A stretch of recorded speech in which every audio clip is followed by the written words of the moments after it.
Good morning.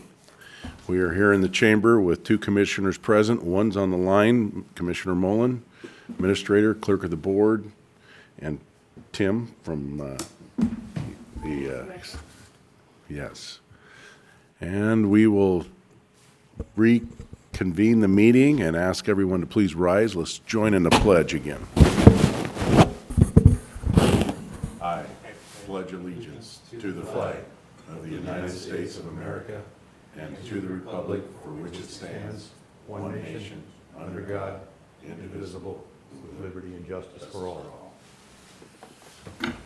Okay, first item on the agenda this morning is Office of Public Defense. Mr. Ziegler, go ahead. I guess we could start with the bottom line. We started out 2023 with about just a little bit over 1.5 million. I came to you for the 300,000. You may remember that was to pick up the 6 homicides and to match Benton County, which had just got $1 million shortfall from their commissioners, so we could not lose anybody to Benton. The sheet that I just handed you up, I don't think it's really that good of news. It basically drops at about $37,000 in our proposed for 2024. The basis for the request for the 2 million, just over 2, is exactly what happened in this year in 2023.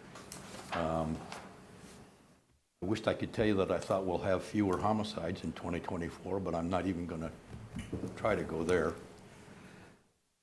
I have no idea what Yakima and Benton counties are going to do, but if they do anything similar to what they've already done, we're going to be impacted by that. I can guarantee you that.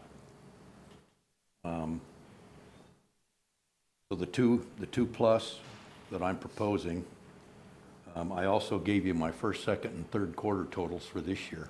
I showed that to one of the Superior Court judges today, and he fell out of his chair. He said, "We had no idea."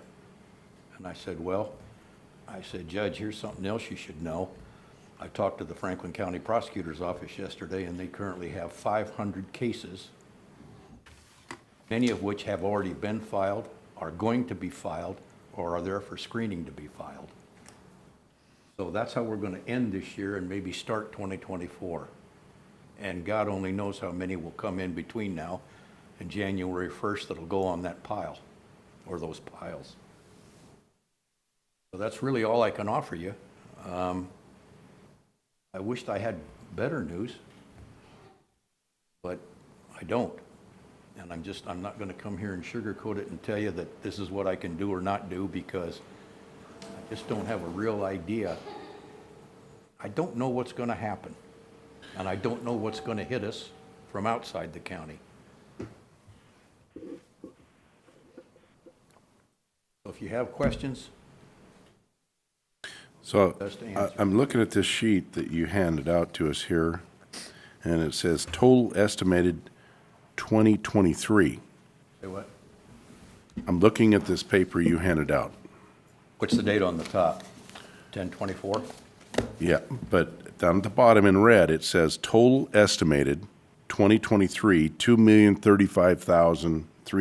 That should be 2024. That should be 2024. Yes. That's where I'm confused. So that's your estimation for 2024? That's 30-some, yeah, that's 30-some thousand down from the one I submitted on August 31st.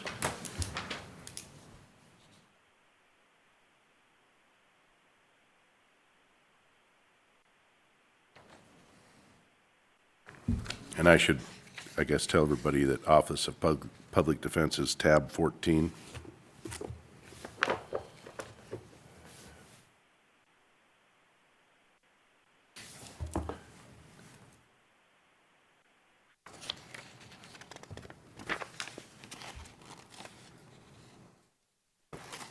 I apologize. I left out another major contributor to this. I submitted an ASR. I'll be in front of you next Wednesday asking for $250,000 to get me through to the end of this year, because we just got wiped out. Wiped out.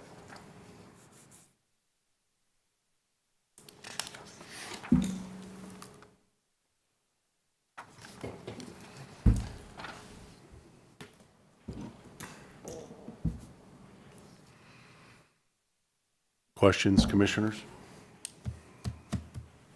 Commissioner Mullen, any questions? No questions. I'll just make an observation. WASAC has been working on trying to undo this unfunded mandate for many, many years. The lawsuit we just filed this year is our first hope at a shot, but even if that were to succeed, we're a couple of years out from seeing any relief, and that's an absolute best case. Point two, these are essentially must-pays. Point three is part of the critical funding for our criminal justice program, and if we don't fund these, then we end up with unrepresented or underrepresented defendants in your office, which candidly might be the quickest way to reduce that 500 number down to a much smaller number, but of course that's not the goal. So bottom line, these kinds of things are unfunded mandates. We realistically can try, but we can't begin to really predict what's going to happen with the number of minor crimes versus capital crimes versus serious felonies. So you're in a situation where you've got an obligation that is undefined and a hard duty to fund it. So whether we fund it based on this or we fund it based on realities of 2024, we still pay. So I'm not even going to worry about trying to work my way through this. If you feel that that's what it's going to take, then that's what it's going to take. And if it doesn't, then it'll be carryover next year. The Wasac lawsuit, I sent a memo to Mr. Gonzalez this morning about that. There's only 3 counties right now that are in that, Pacific, Lincoln, and Yakima. And I would recommend very strongly that you authorize either one of the commissioners write the Pacific Law Group that's representing the plaintiffs in that lawsuit. You write them and you write the Attorney General and request their consent to file amicus briefs. And then you get as many other counties as you can get interested in it. I mean, this is a political fight now, and it's over money. And I just think this is going to be a knockdown drag out for the counties, and it's going to be, the legislature's going to put on their heavy-duty 12-ounce gloves instead of 10-ounce. And you're going to have to hit them with, hey, this is not just us. It's not 3 out of 39 counties. There's a lot of people that are involved in this. I really think, I'm managing, I think, the only department in the county that has to respond to all this outside pressure all the time. Everybody's got an iron in the fire. Everybody thinks the judicial process ought to operate on this basis. And B comes in and says, no, I want this basis. And C comes in and says, well, you're not spending enough money. That's not reasonable. And I say, well, we think it's reasonable in relation to what we've got to spend. Well, that's not good enough. You've got to come up here. But they don't want to pony up any money to help us, other than our little $89,000, $90,000 we get. And I guess we ought to be thankful for that. But the truth is, we could use a lot more than $90,000. These numbers, and I know I've said this before, and I apologize, I hate to repeat myself, but I was dumbfounded when the Benton County people told us, well, we didn't really want to tell you this, but we just gave our folks $1 million. And that was a local, that's Benton Franklin, a bi-county judicial district. And they just throw $1 million on the table. And why'd they do that? Because Yakima threw the big money on the table. And here we are trying to catch up. So it's not just the west side. We have the unfortunate geographic problem of being right in the same market area. And I don't even know where Walla Walla is. I don't even bother to look. I just don't. I just try to keep this as focused as much as we can. But what you're saying, yeah, they're going to tell us what they want. Sure. And we're not going to have any leverage until we get all the counties that are really interested in this. And I know there's more than 3. There's a lot of little counties in this state that don't have the money. We're probably better off than some of them. But they got to step up to the podium now with us and say, hey, this has to be changed. I've sat in a number of Washington State Association of Counties meetings with representatives from all 39 counties. I've yet to hear any of those 39 say that they were in disagreement over the notion that OPD needs to be better funded. And while there may be a few that would dispute the question of whether or not it's an unfunded mandate, I've never heard a single one articulate that it is anything other than an unfunded mandate. So there's plenty of support for it, and I think the idea of amicus briefs from counties who want to do that is perfectly fine. And I don't want to speak for Wasack, but my understanding is that effort and discussion's already taken place, but it can continue. I just think that let the Pacific Law Group make the law arguments.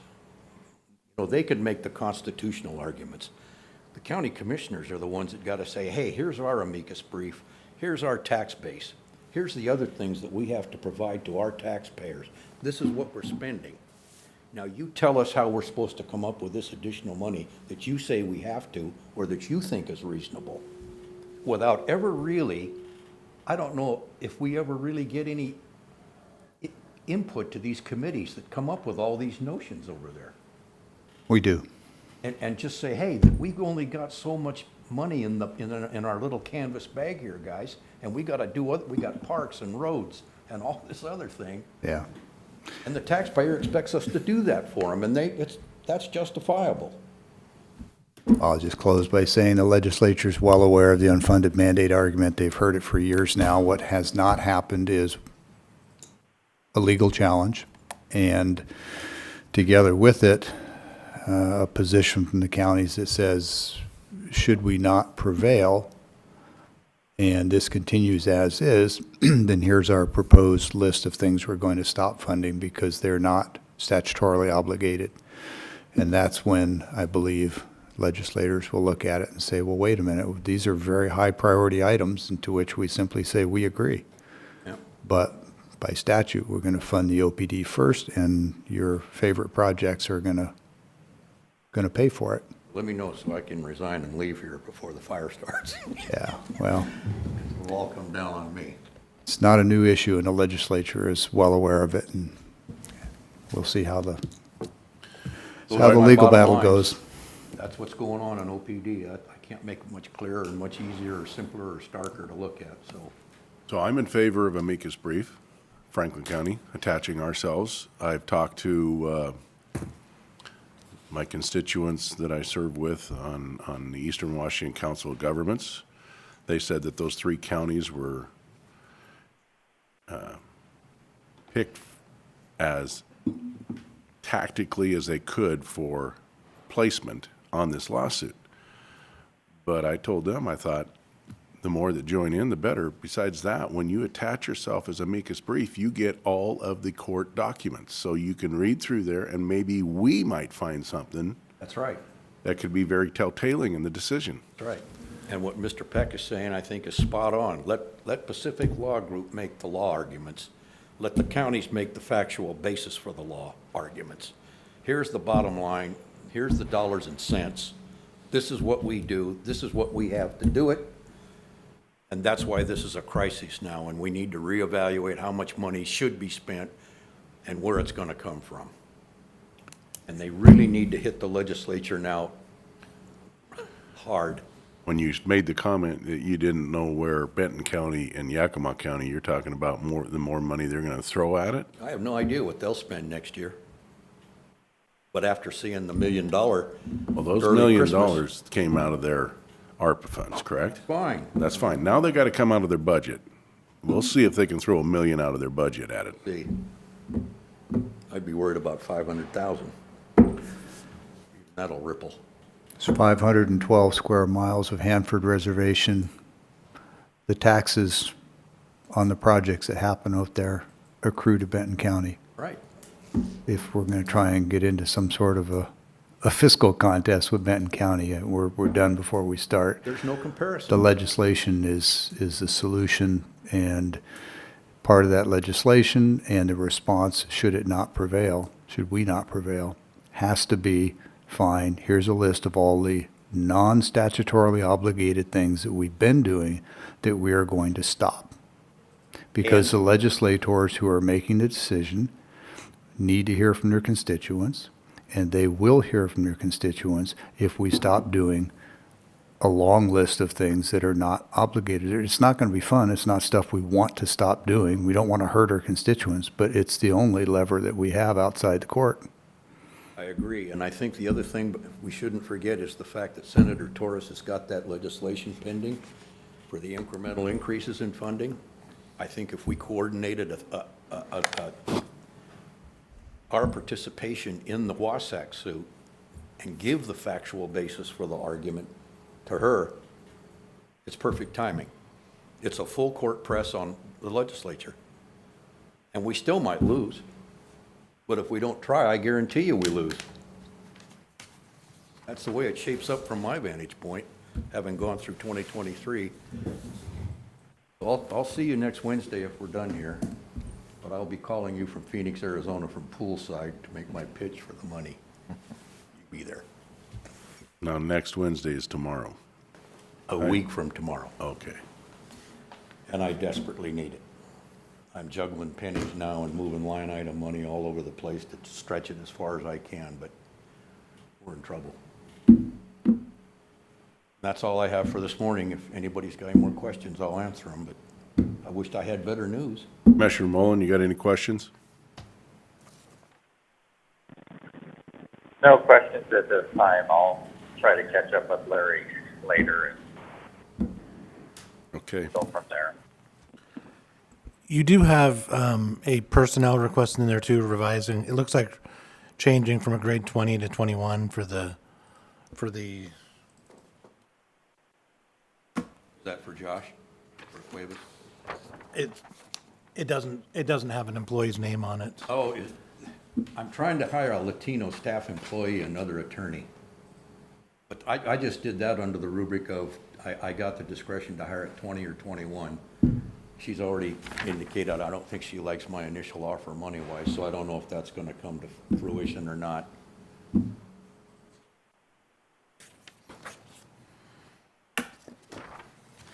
All right. And I can coordinate that with Mr. Gonzalez. I mean, it may turn out that we're not gonna have the money to do that. I hope that's not the answer, but So currently in the budget, we have two grade 20s. Are you wanting, is the intent to have both of those regraded to 21 or just one regraded to 21 and one grade I'd rather 20? have the authority to just, I'll decide 20 versus 21. I'm not gonna hire somebody. When I interviewed the proposed second staff employee, that person was kind of insulted that I wasn't proposing to pay her the same that I currently pay my staff employee, Mr. Cuevas. And I explained, look, we hired Mr. Cuevas to handle district court down here. The idea being that he would second chair in Superior Court on felonies and we'd get him brought up. We've got him up now to B+, violent. We're getting there. And what I would propose to do if she decides she wants to work for us, come January 1st, Mr. Cuevas is going full-time upstairs on felony, the panel. She'll be down handling district, and we'll second chair her up. And that's, we hired Josh under those conditions, and I think it's a good idea. It gives the incentive to the lawyer. You know, it's up to you to get up there. If you really want to go there, we'll do everything we can to accommodate. Josh has just been bent over backwards to get felony qualified. And it's a good investment. I sent him to Yakima for 10 days for a trial. And it counted. I mean, he'll be ready to go January 1.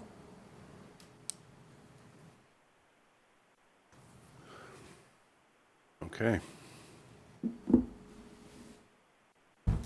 Don't get sunburned. I will. Thank you all. All right. I appreciate everything that everybody, all of you have done for me, everybody. I mean, without you, it wouldn't. Thank you. Thanks. All right, the next on the budget on the agenda is the Commissioner's miscellaneous budgets. And I think, Mike, are you presenting on this or Tim? I think it's a team effort.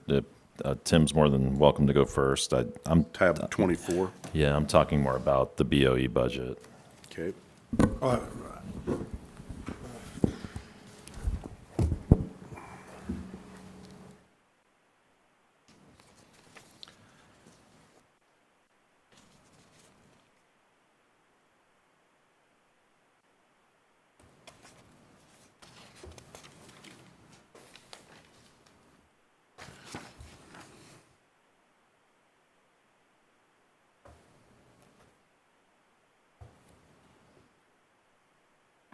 I mean, Mike, I think there's some minor,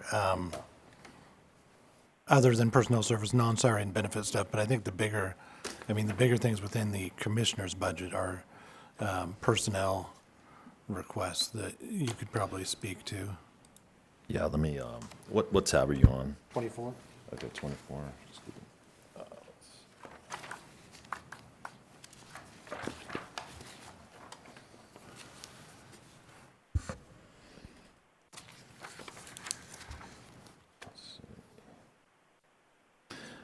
So some of the requests that we have, commissioners, this year is to create really a public relations government affairs director position. You know, in terms of added expenses as far as personnel.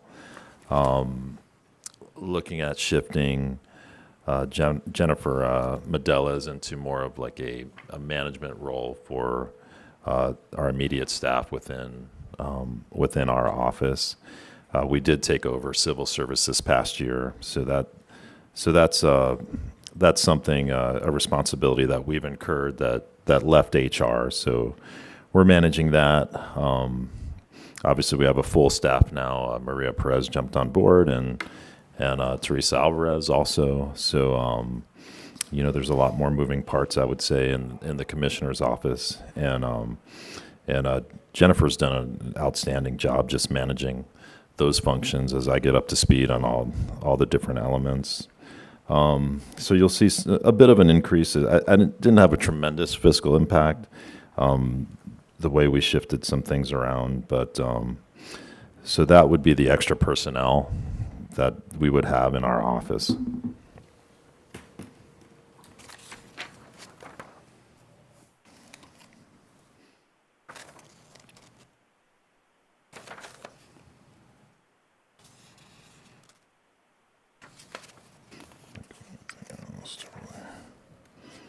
Questions, commissioners? Commissioner Mullen? Is civil service, is it your plan to keep them in your office as a permanent? Yes, Commissioner. Yeah, that is the plan for the future.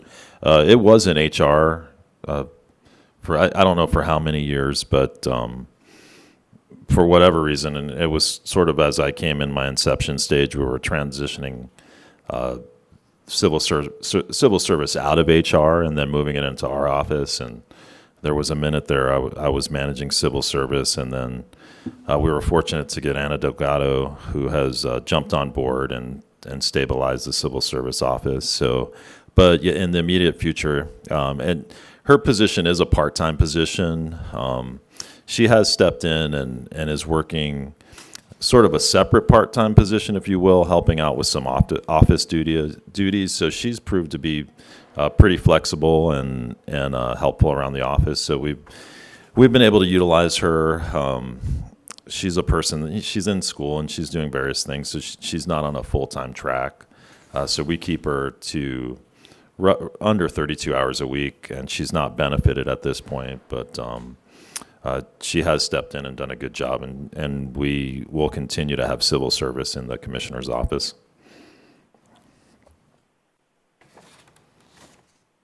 How many hours per week or month are dedicated to civil service by the person you were just describing? So currently right around 30 to 32. I mean, so she's spending quite a bit of time on civil service, much more than in the past. We were just having this conversation this morning. The board is putting more demands on her, you know, as far as research and looking into different facets of it. So I've been pretty hands off in terms of, you know, having to really guide the process. You know, when I first got here, I would say civil service was a mess, so I was a little bit more hands on. But Anna stepped in and really done a good job and helped stabilize the board. So she's working hard, and she's working quite well with the sheriff's office too. So I know they're in consistent conversation between the sheriff's office, the Civil Service Commission, and then her duties. So, but yeah, we actually had that conversation this morning. So right around there. So it's been nearly a full-time position it's- during this transition. It is Do you close. Do you anticipate that that workload will continue in that position, or is it that much time because of the transition cleanup effort?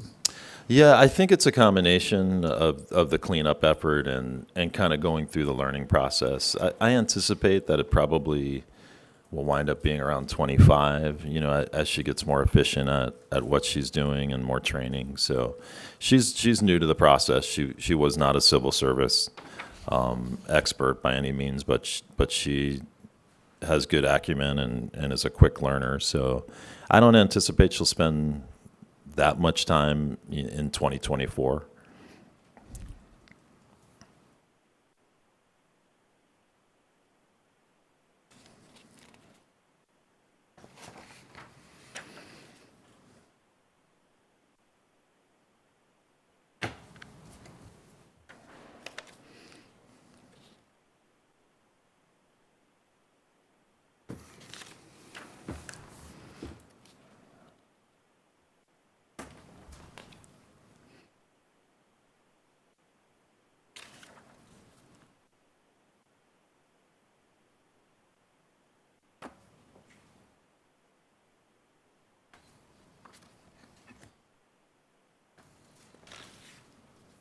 All right, are there any other questions?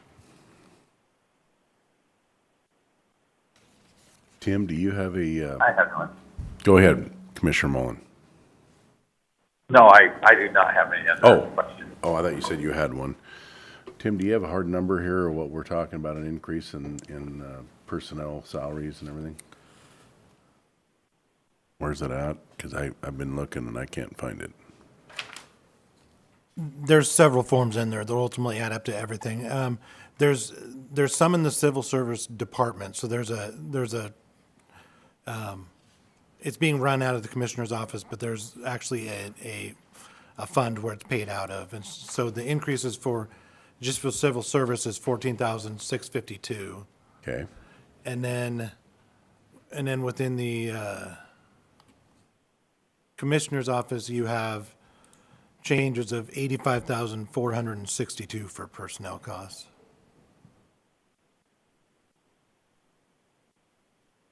Change requests. And Commissioner Didier, we still are looking at shifting some numbers around in some positions, so that may change a little bit. okay. But I think the bulk of that was the PR Government Affairs Director position. So between all of it, it's just over 100,114.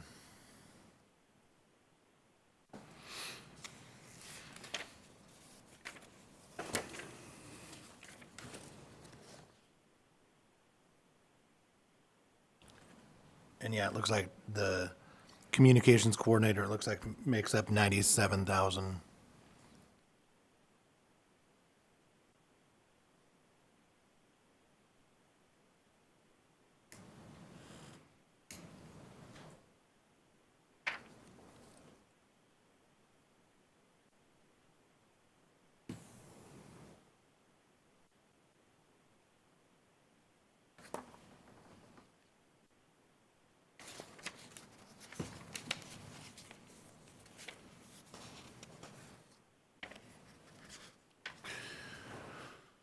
Okay, if there's no other questions, we can move on. Not a question, a comment. I want to be on the record, I do not support growing the size of government in the commissioner's office. We have too many departments that are in dire need of personnel and staffing that, in my mind, are a much higher priority than creating a public relations position in the commissioner's office. Thank you.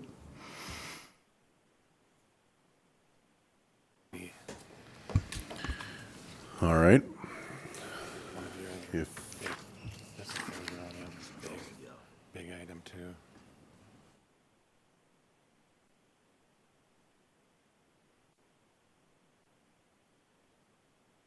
okay, if there's no other comments, Commissioner Mullen, you have anything you want to add? Yeah, I'm not in support of growing government at all, especially in the times that we're having right now. So I would definitely have to take a very in-depth look at it, but I am not in support of growing the commissioner's office. Thank you. Okay. This is going through this budget this year is a little troublesome with OPD and what we've seen from the sheriff yesterday with the growth there and or the wants. I'm a little concerned about where all this money is going to come from. So with that, we'll move on down to corner.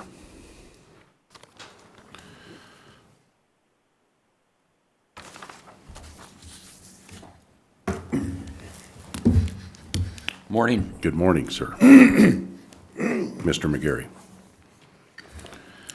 Oh, tab 16.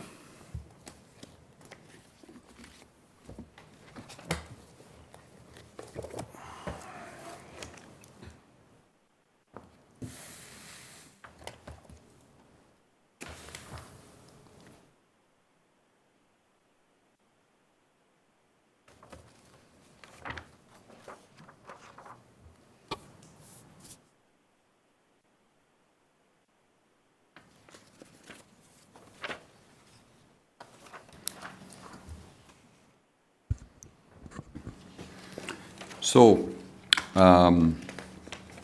just to recap real quick for the year so far, we're doing good on our budget. Don't see any need to go over at all. Obviously, you know, like OPD, Sheriff's Office, they have their needs and wants. Coroner's Office always has those too. We always have our concerns of, you know, just a nationwide shortage of pathologists. Currently, we were going to Snohomish for autopsies. Their lead chief autopsy or pathologist resigned there and moved to King County to take that lead position, so they discontinued the services for us there. On Friday, I'm traveling to Cowlitz County, which is Longview Kelso now, for our autopsy. So we're just going wherever we can. So we're doing the best we can with what we have to work with. We're trying to work with something that would take place up in Grant County, where we could get some contractual services up there from pathologists that would travel in twice a week, and so we're working with that. As far as our budget is concerned, we're not changing much. Just a little background again, this multi-stat blood analyzer machine that I was able to get through the grant, that has saved us substantially on autopsies. It does have test kits that are used. So these test kits cost about $35 to run each test. I did have an upgrade done on the machine, which will allow quantitative amounts to be given, so those test kits will increase in cost a little bit. So on operating supplies there on 3122, I just took $4,000 from the autopsy amount and moved it up to there. So my autopsy went from $54,000 down to $50,000 up there to offset those things. Now with this machine, it comes with a steep service contract. What that is they maintain it, they'll fly in, call in, send their tech in if they need to do any support or repairs or anything like that. And that runs at $8,000 a year, pretty steep. This last year, I was able to get a grant for $7,000 of that $8,000, and so the other $1,000 will come out of my current budget expense for this year. I wasn't able to get a grant for next year's, so that's why this is on here then. And again, next spring I'll apply and try to get another grant to cover those costs. The other increase was just ER&R fund. There again, due to fuel cost, they increased their amount for an annual of $830 increase. And then I think I had $400 there for was it for travel, $300 again, just because of inflation. Everything's costing more when we go. This year we didn't go as much travel because of just expenses, and we had the opportunity to do with travels that we did, that the association, the Coroners and Medical Examiners Association, was reimbursing our funds, so we were able to save some dollars there. So our total increase would be $9,130. And the biggest part of that is that $8,000 there. So that's all I have as far as the budget is concerned. Any questions on those things? Questions, commissioners? What's your anticipated annualized expense for autopsies for this year? I'm hoping to come in about, I have a balance of Can we go back? 14,000 left. That's taking out the one for Friday. So I'm hoping to come in right around the 50. The state does reimburse 40% of those. So year to date, we've got back from the state $14,940. So I heard you talk about moving the 4,000 up out of the autopsy line. We're all aware that autopsies are must-pays, so even if you had $1 in that account, the county would still have to fund that line for whatever the actual cost is. So my concern would be moving that 4,000 up to some other use, taking your autopsy line down to what your expected total is for this year. That would have to reasonably assume that you're anticipating no increase in the number or cost of autopsies next year. And I find that difficult to imagine based on the declining availability of pathologists. The overall picture to me says that our autopsy costs are probably going to go up. So I would recommend that the 4,000 stay in that autopsy line, and that the 4,000 you need somewhere else just be a new request. We're going to pay the autopsies either way. We both know that. So Yeah. And then the other thing was just a sort of a general question, because this issue is not local or even regional. This is a statewide issue, the availability of pathologists and autopsies. Have there been any discussions? Do you think it might be fruitful to try and get together an Eastern Washington coalition of counties willing to contract together? Is there a thought that that might be enough to entice those services to our area? I've been a proponent of that, and that's what we're looking at it with Grant County. Okay. The other issue we've run into is accreditation. The state has now required that we be accredited. We have some counties that are up for accreditation, re-accreditation, some that are trying to get accredited. But in part of that accreditation, you have to have your autopsy reports from the pathologist within 90 days. Some of them are waiting over a year to get those back because of the pathologists are so busy. Some have said, okay, we're going to take the angle of we'll pay you half of your autopsy expense now, and the other half when we get the report. The pathologist has said, I'm walking. This is a buyer's market here, and, Right. and I'm the buyer, and so I'm going to tell you what I'm going to do. So we have looked at, there is an organization that has traveling pathologists, and if we can contract with them, they would come to like Moses Lake twice a week. We talked about maybe a Tuesday and a Thursday, or Tuesday, Friday. And then those in this area would transport up to those days, schedule our autopsies for those days and have them done up there. And actually, with what they were proposing to us as cost-wise, would be less than I'm paying currently. Snohomish County that was just a dream as far as expense-wise. But that's just not going to keep doing that. I say I'm kind of like the pinball. I just get bounced around and, we'll go where we can. So yes, we have looked at that, and hoping that can take place. So that is a possibility that we're looking at. Just, first off, thank you for looking at that, because I think that is it may necessarily be our future. Just by coincidence, I have two friends who are both career pathologists, and I asked one of them recently, why is this occurring? And apparently there's not a lot of people going into that line of work, and from a revenue standpoint, income potential for them, pathology services in medical centers and hospitals are one, more predictable and consistent, and two, more lucrative.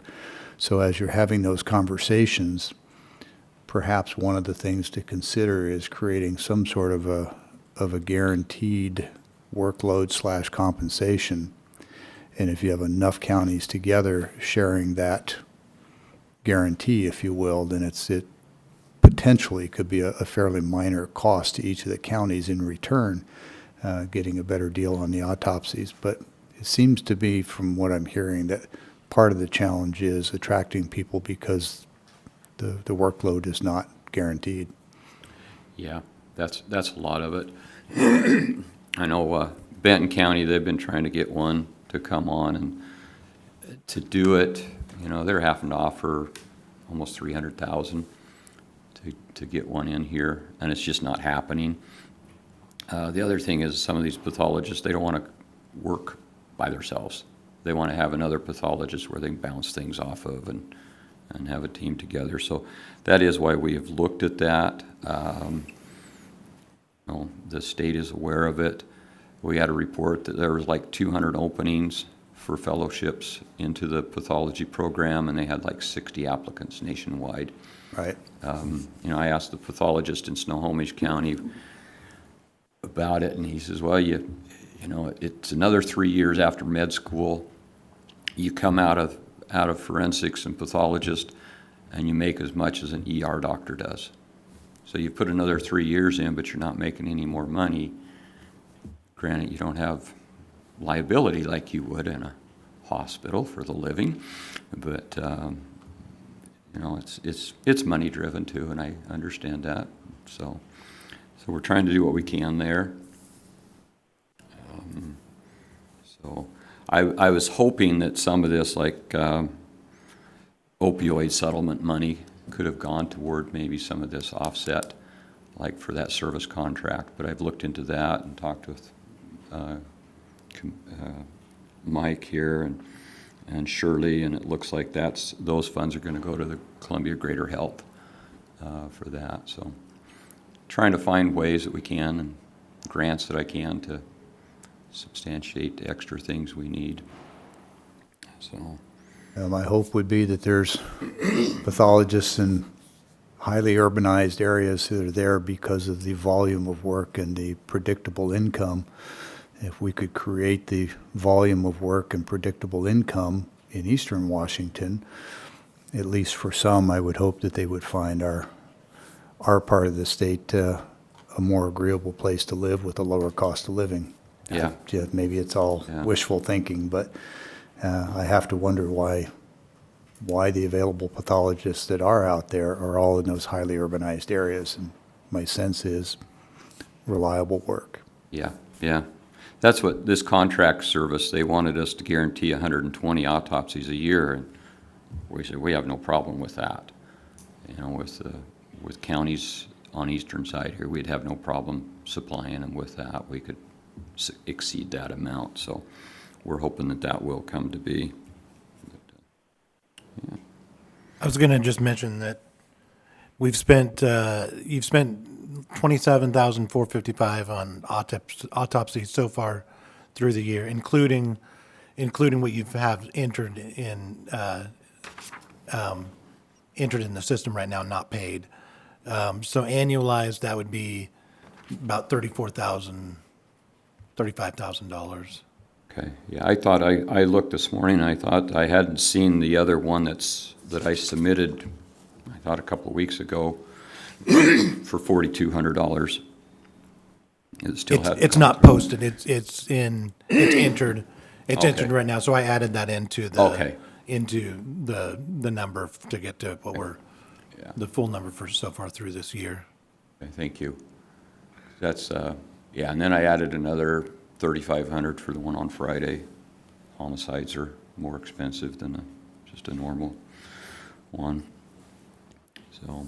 That shift of the funds that you were talking about, that was going to your device for drug detection?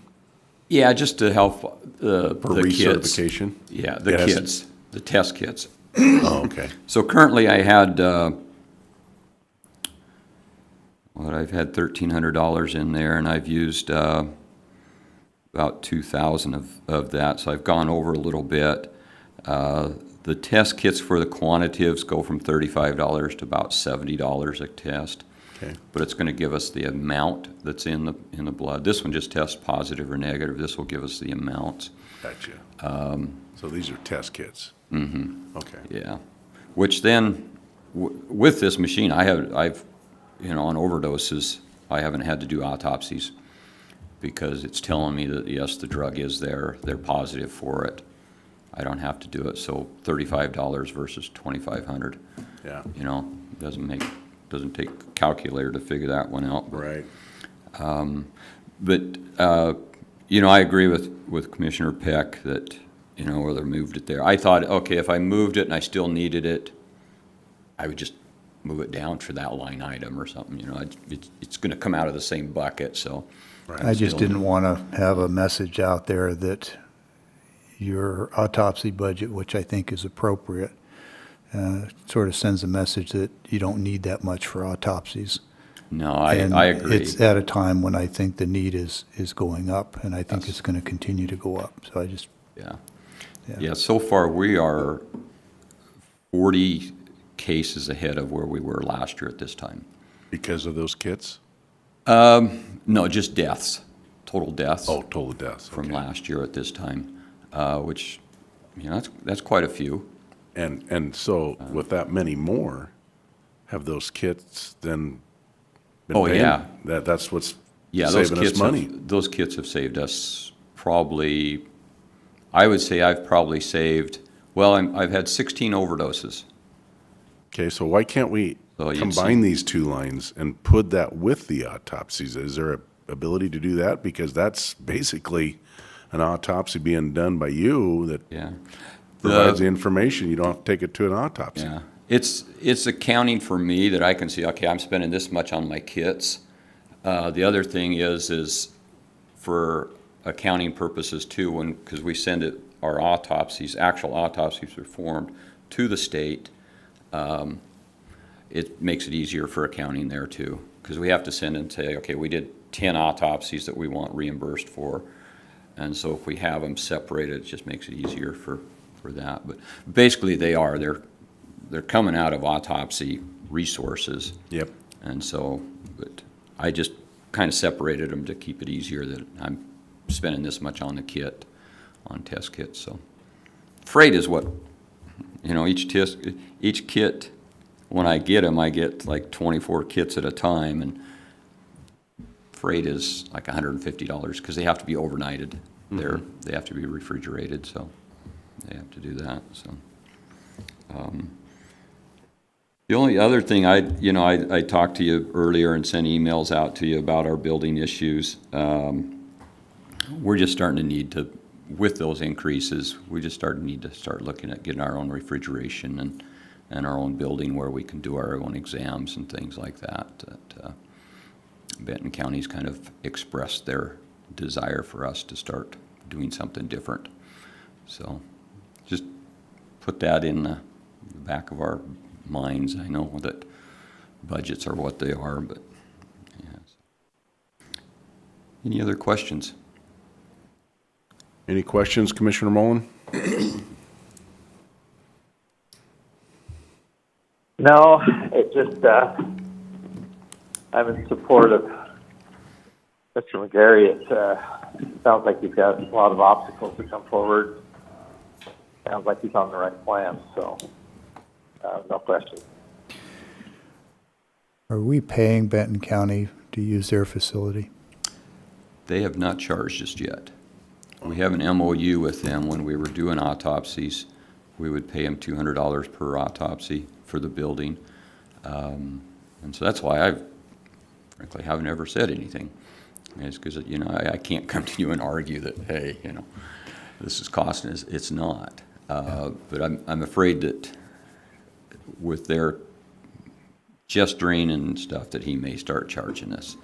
And just kind of, you know, frankly getting tired of being kicked around that, you know, I go over there and, what are you guys doing here? You don't need to be here. Why don't you get your own facility, you know? I don't need that, but I'll put up with it as long as it doesn't cost us. But I just see with the county growing, we're going to see more. We're not going to see less deaths. So I just say that if we're using their facility, I think it's only fair that we should be paying them, but that's a far cry cheaper than having our own facility yeah, until we can get our own facility. yeah. I don't think, I don't think it's right that we're using their facility without compensating them for it. And that's what some of it is. They've been coming over and using our Randox machine, this Okay. machine, and so it's kind of, I haven't charged them for it. There you go. But at the same time, I'll go through more test kits, and so we got to kind of find out a balance on that. His corner over there says, "Well, this is gifting," and I found out if I let you use the cooler, it's called gifting, and I can't do that. Well, we have an MOU with them, Yeah. so it's not gifting. But yeah, I just think the day's coming quicker than I thought. I thought it was more like a 5-year plan, but I think it's more of a 2-year plan out that we need to really look at those things. So, I just want to say I appreciate you keeping your budget tight. You're not coming in here for a big ask, and I really appreciate that you are working, trying to keep the taxpayers' dollars down. So thank you. yeah, you're welcome. No, I'm the old school that I like working. I don't need someone to do my job. All righty. All right. Thank you. Thank you. Is Tim Waters here? He isn't up till 10:30. We got 35 minutes. What about Jennifer? Did you send her one? Could she come in early? Yeah, I sent her an email, but she didn't respond. Yeah, get a hold of Jennifer and see if she can come in. You might get a hold of IS too, because we're way ahead of schedule, so everybody that's on the list, see if anybody can come in.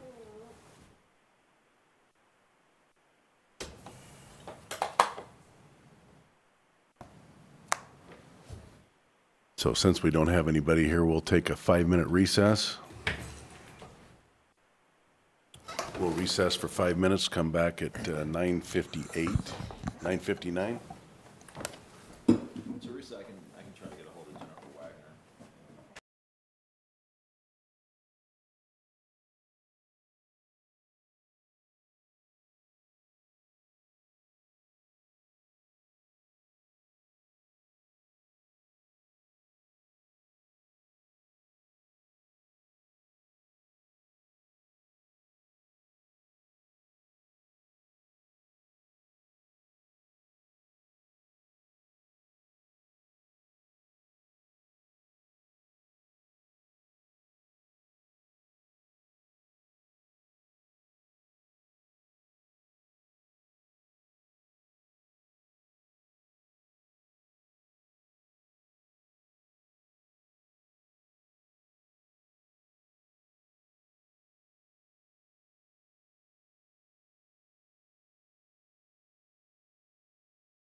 Insignificant cost, really. Nice projector. Commissioner Mullen, are you still there?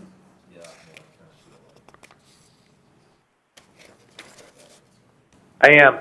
There's Commissioner Mullen. We're waiting for Commissioner Peck to return. We're going to go to IS next. They're in the room waiting patiently.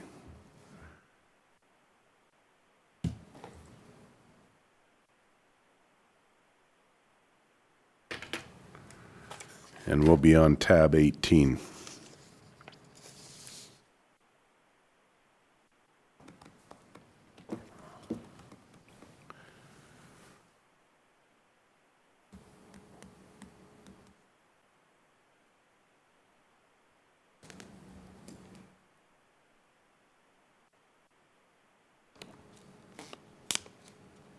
Boy, we saved a lot of money on autopsies with those devices.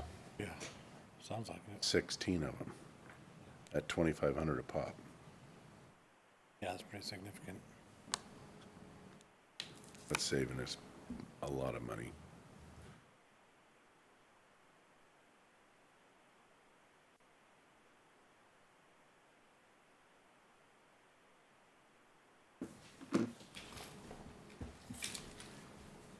All right, Commissioner Peck has returned, and we are going to get going again with information services. So, All right. Ms. Couples, please go ahead. Good morning. Tab 18. All right, starting out with revenue, we're projecting collecting $169,000 in revenue. This is an increase of $6,900 from 2023. Currently, we have collected $152,564 for revenue for information services. Do you have any questions on revenue? Any questions, commissioners?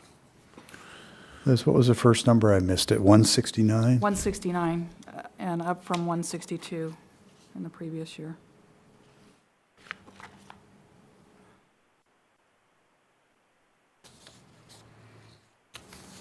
All right, if there's no questions on revenue, I'll move into our baseline expenditures.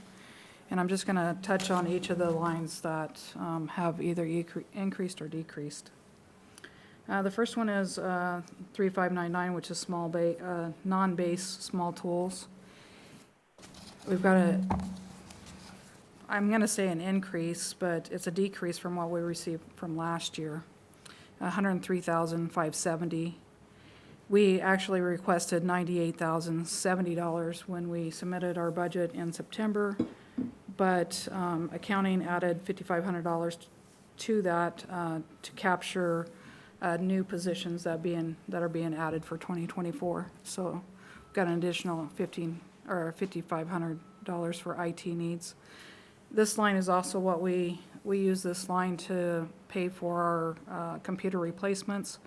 We're forecasting a replacement of 50 computers, GTACs, not scanners, but surfaces, that type of stuff for next year. Along with that, there's a NVR that needs to be upgraded over in the sheriff's office. So that those costs they all come out of this one line. Moving down to 4120, which is our GIS mapping. We're asking for an increase of $2,600. That increase is due to a software price increase from $9,200 to $11,000, and that's for the ArcGIS software. Moving down to 4206, telephone, fax, and broadband. This is a reduction of $2,500, and that's a reduction in phone services and long-distance scan that we discontinued. So there's a reduction there. Moving down to 4209, wireless communications, increase of $5,000, and that's due to adding new county phones and plus the AT&T service charge that goes along with that. And then next one is 4814, repair and maintenance, computer repair. We're asking for a $2,500 increase in that line. This line, we We buy a lot of our IT equipment that's less than $500. IT costs have went up, and so that's why we're asking for the increase. The next one is 4816, which is our repair and maintenance, software maintenance line. This line we're contractually already obligated to. It's software that we have subscriptions for. Each year, those subscriptions go up 5 to 10%. Along with that, we added 2 new subscriptions in '23, so in '24, those subscriptions are going to renew. That's Civic Clerk and NeoGov HR applicant tracking. That's all I have for the baseline. Do you have any questions for baseline? Questions, commissioners? I have a question. Go, you have a question, Commissioner Mullen? No, I have no question. Oh, okay. All righty. All right, if we want to go into capital, we can go into capital. I know Commissioner Didier saying, you know, keep budget low, but I know I'm asking for a lot of money here. There's a lot of projects that are encompassed in this $589,000. If you would like, we can go through them. This is on page 7 of your budget packet, but there's a lot going on here, and we can go through them. Diddy, you're saying keep it low, but there's just a lot of things going on in the county, and there's a lot of IT needs, not just for IS, but for other departments as well. So if you'd like to go through them, we can. It says One of the huge costs is Microsoft 365 G3. That's $161,000. This is gonna take us out of a on-prem Office solution to a cloud-based solution. We've got departments that are already using software that has to be using 365.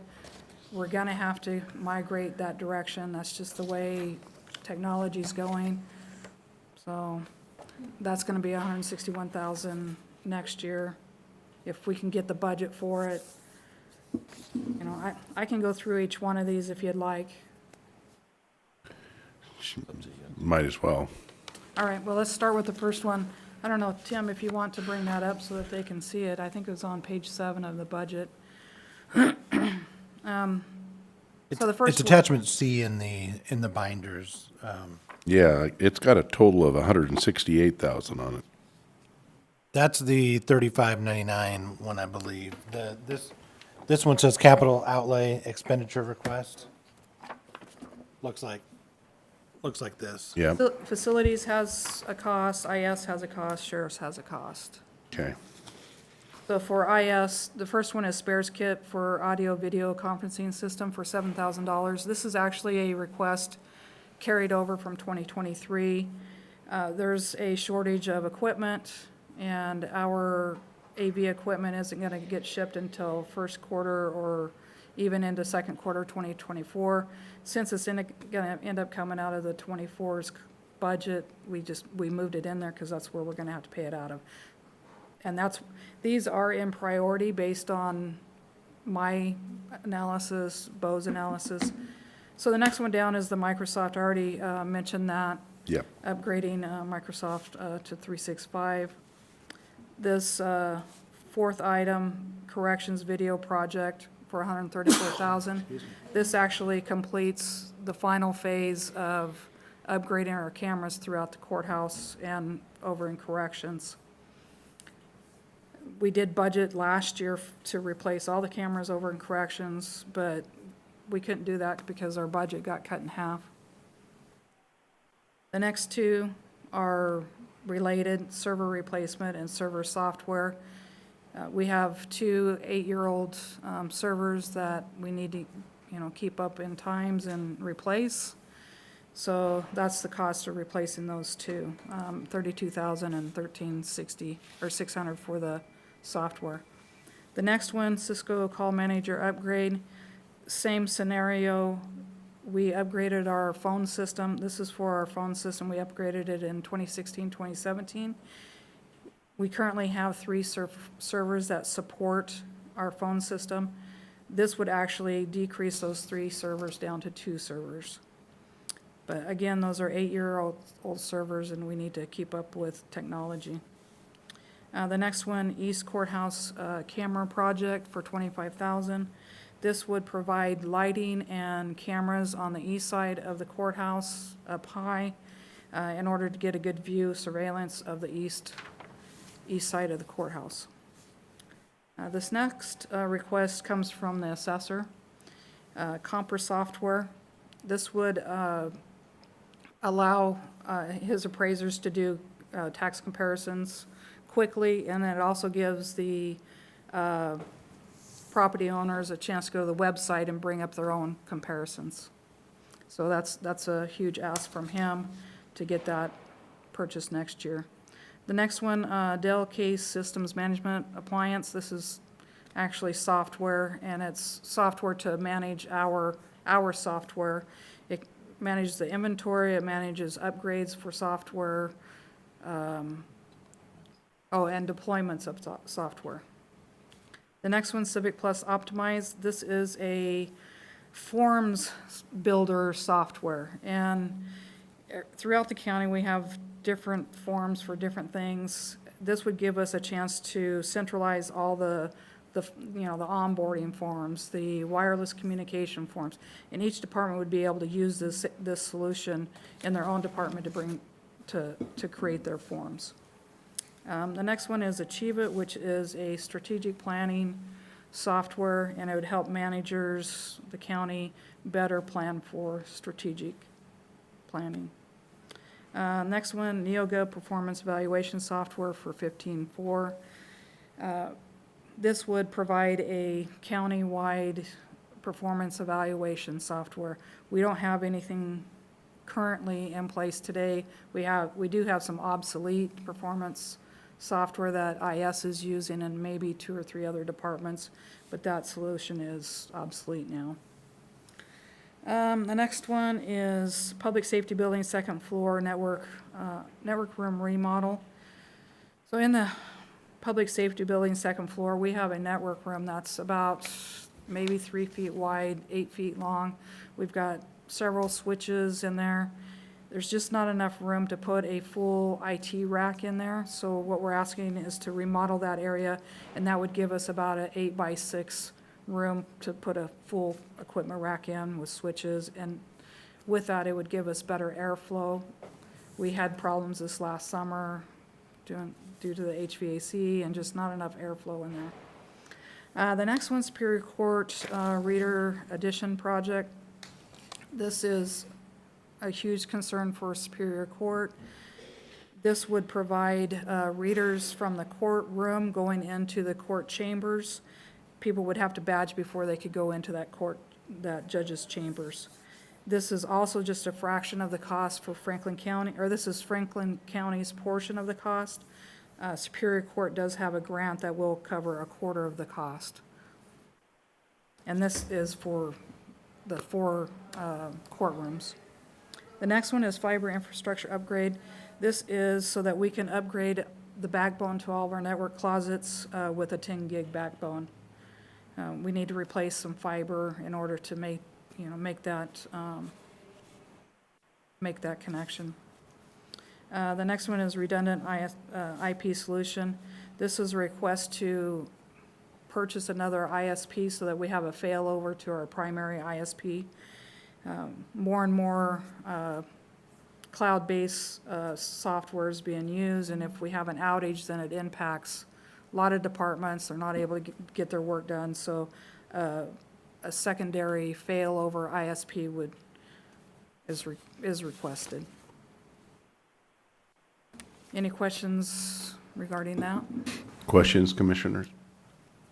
Thank you for going through those. Yeah, you're welcome. And if you have any questions after this, you can reach out to me. All right, I'll go ahead and go to the E911 radio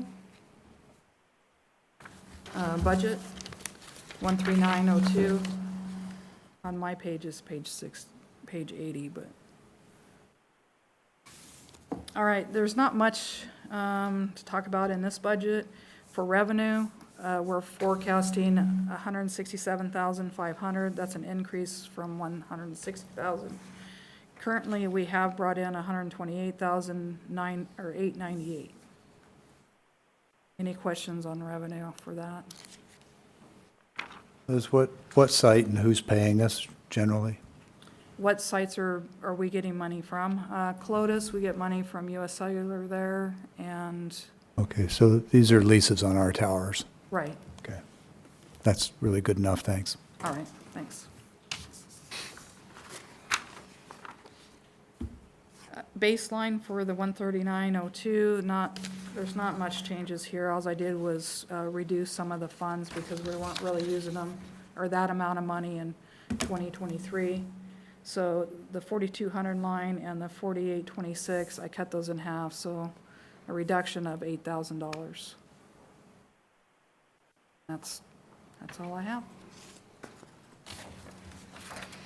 Any questions? Questions?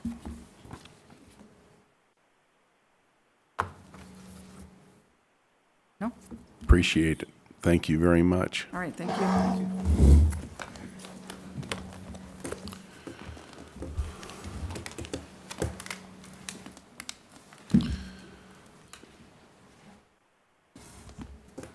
So Tim, welcome.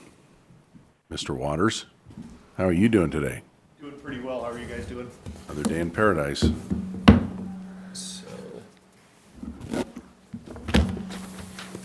Thought you were talking to me for a second there. This is tab 8. And go ahead, Mr. Waters. All right, so I think ours is pretty simple compared to some of the others. So do you want to just go to changes, or do you want me to talk about the entire budget? Just changes Okay. probably would be. So attachment A, Got it? okay? So the first change is the memorandum of agreement with WSU, and the Washington State Association of Counties changed the rate per faculty member that they're recommending for a contribution from the county to WSU. And so the total there goes from 106,260 to 110,837. So the increase there is $4,577.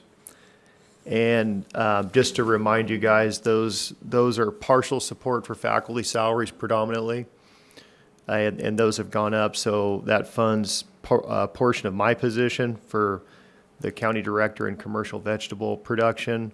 It funds a portion of our county faculty for youth and family and community services, so Ana Maria Diaz Martinez. It funds half of a position for our forage production specialist, Dr. Steve Norberg. The other half of that contribution is picked up from Adams County, so it's a little bit less expensive for you guys. And then it picks up the one FTE for the 4-H program coordinator, Teresa Bevanchurch. So those are the positions that covers. And then just to remind you, there's similar positions but different content areas that Benton County covers under their MOA. And so like I said, the increase there is 4577.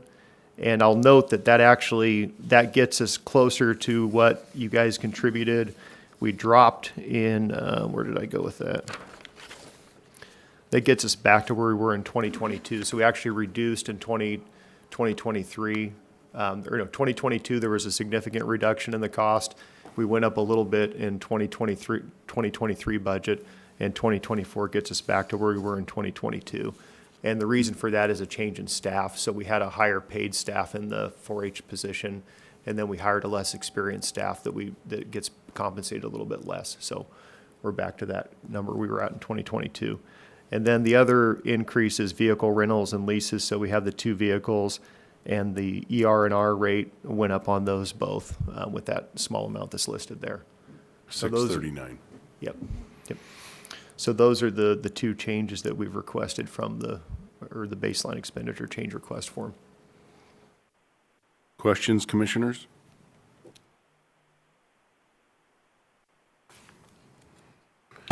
And yeah, go. Just quick question. You didn't speak to any facility needs or anything, but just touching base on your facilities and workspace, we okay there? We quit asking because we never got anywhere on that. So to be honest, we're pretty old facility there. We're not necessarily outgrown, we're just, the space doesn't work terribly well for what we do. But we came a number of times and asked and didn't get anywhere, so we kind of quit asking. That's kind of where we're at. Fair enough. And it might be something that would be good to talk out down the road, but I know there's some changes going on. And some of the other departments that serve the ag community have reached out to me, and we've just been thinking, is there a way that we can be in a similar facility where we can serve everybody better? So I know that the weed board and the pest and disease board is probably looking at having to move potentially with some of the changes that are coming up. And we'd like to maybe talk about that, and I don't know what it makes sense to convene, maybe with Mr. Gonzalez about that, and just looking down the road and how we can be, because we do get people that come in our door looking for them and vice versa, so it might be good to be strategic about how we think about that in the future, so maybe we can talk Yeah, about that. sounds good, in a yeah. different venue. Sooner the better. Do you think there's enough room in that new building over there to suffice? We'd have to be strategic depending on who would go in there but yeah, it's worth But the if it would- conversation. If it would work, you say people are coming into your facility? Well, we looking- do, I mean, people come in and they don't always know where they're going, right? What resources they're looking for, and we kind of serve the same clientele Right. with those three entities, so. But pest anyways. and weed? they've Yeah, been- the weed board and then the pest and disease board as well, Okay. so it just, for our clientele, it might make good sense to be under the same roof at some point. And just for- How much office space would you really need? It's a good question. What's that? Yeah, we have 17 people that work out of our office, so we have a pretty large office, and that fluctuates a little bit during the year. Our high activity period is a summer period where we have a lot of research activities going on and extra technicians that we have on to fulfill those needs. But I think we probably should have a conversation about it. And Yes. the new building's probably not big enough for everything you guys need to put in it, Doesn't certainly. sound like it. So I don't know if that's the best solution, but just being strategic down the road. And, I've been here since 2006, and we've been in the same facility, and we've never really had many of those conversations, so it's probably good to think about it. So I don't come back up here as an old man and go, we're still in the same building, and we haven't talked about it yet. Although maybe some people would say I'm an old man right now, but maybe an older man. Depending on who you talk to. Yeah, depends on who you ask. Yeah. And then I did want to point out, and I'll hand this out to you guys, I don't want to talk about this today, but just our impact report we put together every year. And we do appreciate the support that the county provides to us, but our faculty are pretty productive at bringing in extramural support, and that's why we have the 17 employees. You guys contribute, obviously, to our 2 county staff. That's very important for us. They're critical in our mission. And then the contributions to our faculty are really appreciated too, but we do a bunch of other activities in the community. And I think I'll get with Mr. Gonzalez and try to come in and do a department update here in the next month or two to kind of share with you guys a little bit of detail on some of those things. But Sounds good.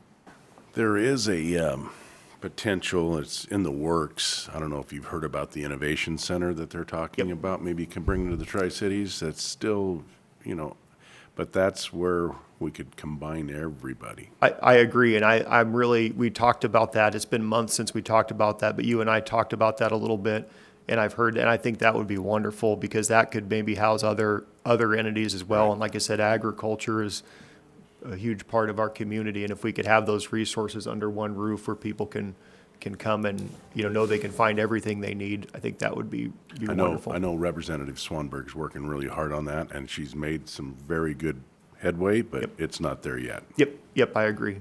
That'd be great to talk about that. It would be. Yeah. All right. All right, any questions? Questions, commissioners? Keep up the great work. Okay. Everybody's harvesting frantically out there right now because of the 20-degree weather coming on Friday. Yes, yep, and it's been a pretty good harvest season for a lot of people so far, so hopefully everybody can get everything out of the ground and into a safe place before it gets Yeah. cold. It's coming. Yep. It's going to be here this weekend. Yep, all right, thanks for your time. Thank I'm gonna hand these out on my way out. All right, Please, thanks, maybe Tim. you can pass them around. Thanks. Yeah, I could pass them around. Thank you. All right, you got it. Good to see you. I see Miss Wagner here, so we can move right into facilities. Oh, thank you. Tab. Trying a new tactic. Tab 15. Good morning. Good morning. You guys are moving right along here. Yeah.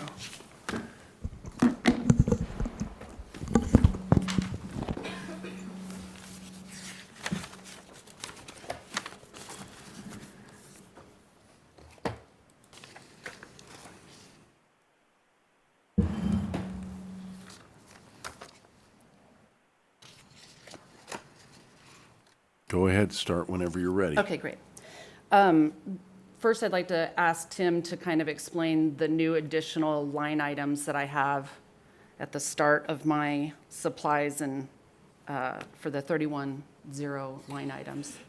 Just trying to get more in line with the BAR's manual as far as there were some things that were coded as more maintenance and that were actually supplies and it was changes like that. So some of the shiftings that you'll see is related to that, trying to get just more in line with the state auditor's office guidance as far as how we code things. Okay. So with that, we've added our additional line items for the facilities and museum of $5,700 for that line item. The operating maintenance for PSB is $20,000. Operating maintenance for the courthouse is $16,000. Operating maintenance for the annex is $11,000. Operating maintenance for the Justice Center is $15,000. The 502 Boeing planning and building is $3,000. And then we go into the fuels consumed. These line items are also together or separated now with our regular budgeted line items that are below with the repairs and maintenance. So there is going to be a little bit of difference on the line items, but it is an addition too. So the fuels consumed is I believe staying with $8,000 like we had done last year. The small tools and minor equipment is going down $4,000. Non-baseline equipment, we have $900. Communication is the same, $3,600. Travel and training is the same with $1,600. Our building lease, as we've been discussing this whole entire year, is going up to $20,400.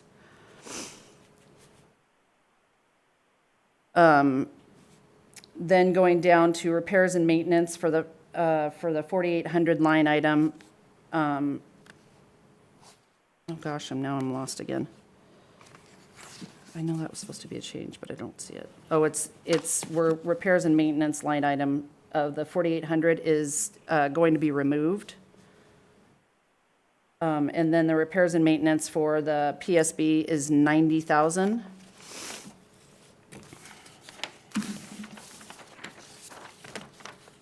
The repairs and maintenance for the courthouse is $100,000. Repairs and maintenance for museum and facilities is $6,000. Repairs and maintenance for the annex is $17,000. And then we have repairs and maintenance for the 502 Boeing is going to be $10,000. The non-baseline repairs and maintenance is $503,000. And that includes the projects. That would be the projects that we've budgeted for on the 4899 line item.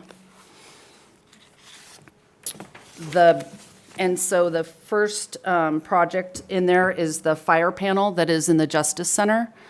This fire panel is obsolete with the actual smoke detectors and the strobes that they have. They're no longer able to purchase them unless it goes off of an eBay or that it is available somewhere else other than Honeywell is no longer supporting the system.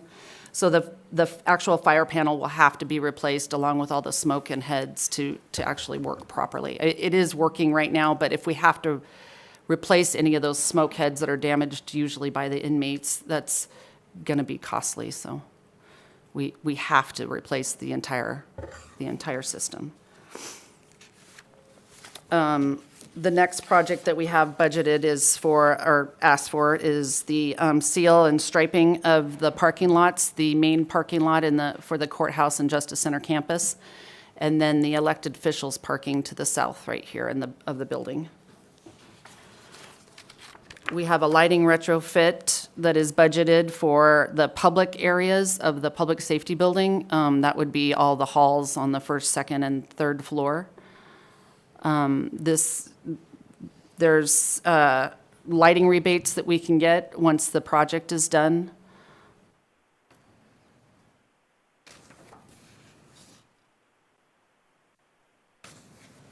We have a project of removing and replacing the shower that is down in the basement. And that's utilized by some of the employees here in the courthouse and the public safety building. And then we have the carpet replace for the building, and it's for the courthouse building.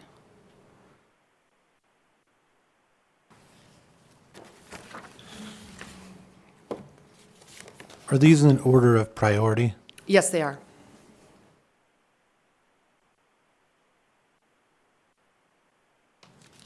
Questions, commissioners?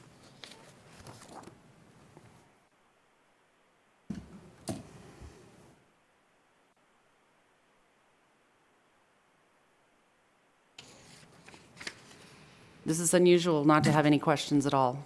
I'm not used to it. Nothing?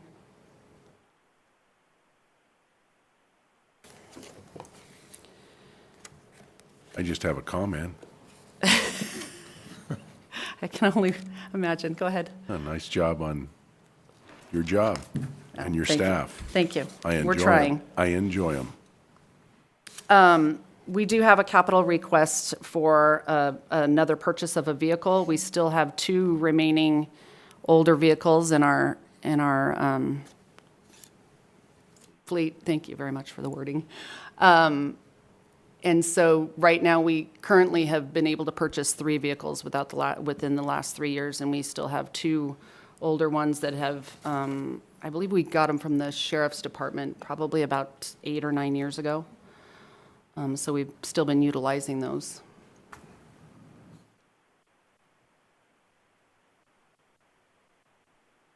And then we have this actually was added at the very last minute. We have the Clean Buildings Standard Performance that we need to actually meet with the state requirements that they've put upon this parcel and also the Hapo Center, which I don't have anything to do with.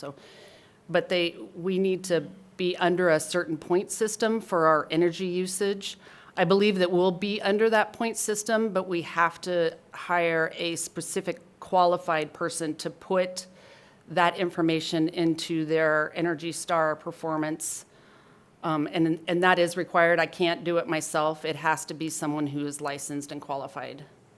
So we have to hire somebody to do it, and then we can actually get ahead of the ball.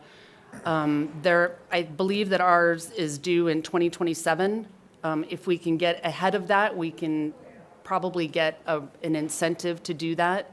I don't see any really large energy saving projects going on here. We are at maximum capacity for the parking that we have right now, and to put any kind of electric vehicle stalls in, we're going to be losing a lot of parking spaces that way. If we put it into, say, the sheriff's parking, which I imagine that anybody who uses the Davidson building will probably park their fleet vehicles in the Justice Center parking lot, we start losing spaces there. The LED retrofit is probably one of the best energy efficiency things that we can do for the building. So. Is that one of the requirements that we have plug-ins for electric cars? We have to put our points into the system. It has to be a year-long record of what our energy usage is. if we can do, smaller projects like the LED retrofit, I think that's gonna put us within the point system that we need to be. I don't really have any doubts after the new HVAC system. We have another HVAC system that's going in next year for the courthouse side. I think that we're gonna meet the requirements that we need without really getting into some giant project, solar project, or anything else for this campus that we don't really have room for. Commissioner Mullen, any questions? No, what is the penalty if we don't? So, You're looking at a large penalty, a large financial penalty if we don't meet those requirements. And like I said, we really need to record 1 year and then send it into the state and see if we do actually meet the requirements. If we start doing it now, we're not going to be behind the 8 ball. I mean, who knows what happens in 2 years from now? If we're not already moving forward with this, we're going to be in big trouble, I think. I would agree. So that $100,000 figure, is that to hire this guy? Right. That's- And that's that's and what's that's gonna just cost? putting that number in there that I don't really know. We have to put out an RFP for a qualified person to do this for us. It could be less, it could be more. That is a guesstimate. Okay.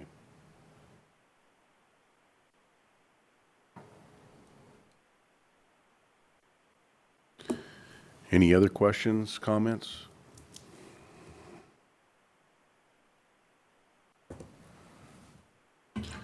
Commissioner Peck, I'm shocked. It was just so well delivered. I'm sure that's what it was. Yes, thank you. Thank you. Okay. Thank you for all your hard work around the courthouse and Thank you. county grounds. All right, have we been able to get a hold of anybody else? Is there anybody else before we go to, because it's not even 11 o'clock. Yeah, we're way ahead of schedule, so, yeah. Okay. We also have Superior Court, but they're not till this afternoon. And Juvenile Justice Center. Kelly Shadler just texted me. I mean, I could see if she wants to go early. Yeah. She has to call in because she's out of town. But Absolutely. let me see how her schedule's looking.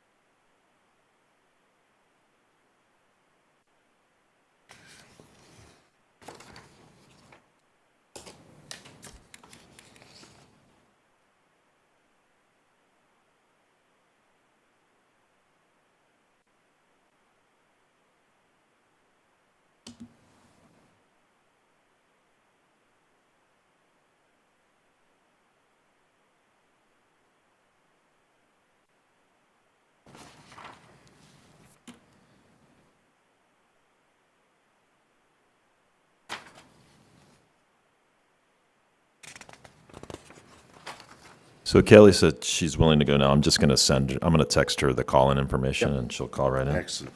That'd be good. You want to reach out to Tiffany and David and see if they're willing to come in, do it before lunchtime, and we can maybe knock this all out before lunch today.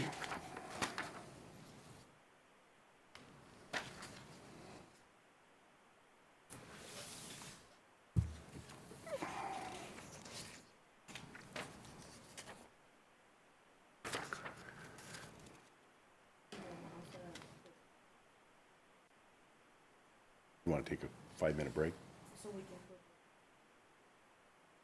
Yep. Okay, we'll go to recess for 5 minutes. So we'll be back at 10:45.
We'll reconvene the meeting, and yes, we are on and we're live and you're ready to go, and I'll say that this is tab 19. Okay. Good afternoon, Chairman Didier, Commissioner Mullen, Commissioner Peck, Mike, and Tim. I've never missed a budget hearing in person, so I appreciate the opportunity to speak by phone. What I'm going to do is I just have a couple of things to say, and then we just have one request that Daniel's going to speak to, but I'm going to go ahead and talk first for confusion of going back and forth. So our PA budget, the 101480, we have submitted some baseline expenditure requests, mainly to just balance out where we spend our current budget. In the past several years, the auditor's office has been more specific on object codes to better identify where the budget is being spent. So all movement of current monies result in a zero increase request. It's just to clear up so we know where we're spending the money. And as far as resources on revenues, I wanted to speak just for a moment on one resource account, and that is the Fund 33401-203, the Blake reimbursement. If you see there in front of you, we have a realized revenue right now for 2023 for $32,887. That was the current number that I had when we put the budget together. But we recently have requested $122,000. That should be coming into our revenue line shortly. And so that was realized money since we put the budget to Tim in August. I just wanted you to be aware of that. That's a significant little revenue amount. As the county grows in population and court cases have significantly increased, even with an addition of another attorney in our office, our support staff numbers have stayed the same. We are working a staggering number of caseloads, and just want you to know that we too are being very frugal with our monies and with what we are trying to do as far as, you know, I look back, and since I've been here for 16 years, our supply money has only gone up like a couple of $1,000s. So we definitely try hard to keep our money and our requests at a minimum. And as I have seen too, I just wanted to make a comment that minimum wage next year is going up to $16.28 an hour. And our legal secretaries, some who have paralegal degrees, they are very not entry-level positions. They are starting out at $20.37 an hour. So we're pretty excited to see what that salary study has to offer for these positions. Our child support budget is the 101500. It's mainly grant funded by the state, and there is no request for changes. Our crime victim revenue assumptions are down for the same reason as district and superior court. We have no control over assessments and restitution being zeroed out for inability to pay. And that's something that's happening across the state. It's judges across the state that are zeroing out these assessments that we used to be able to impose. So as far as what I have to say, that is it. And we have one position request, an increase or change, and Daniel's going to speak to that for the senior deputy prosecuting attorney position. Thank you. Go ahead, Daniel. Commissioners, our request is in relation to one of our current senior deputy prosecuting attorneys. He does all of the appellate work in our office. We are hopeful that before he retires, he will be able to train up someone to replace him, and we've got someone who has volunteered to take that over, and they're beginning the training with a training that the two of them are attending next month. However, because of this individual's specialized knowledge and his experience before both our Division III Appellate Court and the Supreme Court, we are asking for a pay increase for his specific position The cost to the county, total cost for the budget year would be $7,211. It would be a gross pay increase of $6,000 a year. The reason why I think this individual deserves that, other than the fact that they've been a loyal employee for decades, is he has a skill set nobody else in our office has. If we were to lose this particular employee prior to having someone who can do what he does, which is not easy, appellate work is not easy and it's not cheap, we would have to hire outside counsel at a cost that would very quickly dwarf the $6,000 increase to his salary. In addition to that, we anticipate he's not going to be in that position forever, given his many years of service.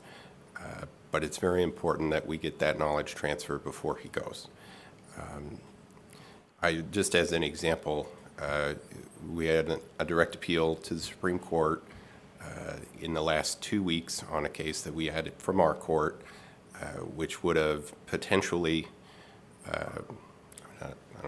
being recorded, I don't want to say too much, but we were in some legal jeopardy, and Mr. Jennings was able to help us avoid it. And this is like systemic legal jeopardy, not, oh, we're going to lose one case or one person might sue us.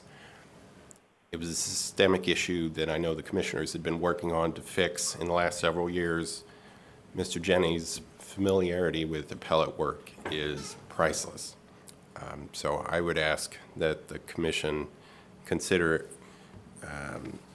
increasing this. I think on paper it goes down to, we're going to make him a senior deputy prosecuting attorney with an appellate designation, which is not something we've done before. But I think it's something we should do to keep him around until the next generation of appellate attorneys can be trained up in-house. Questions, commissioners?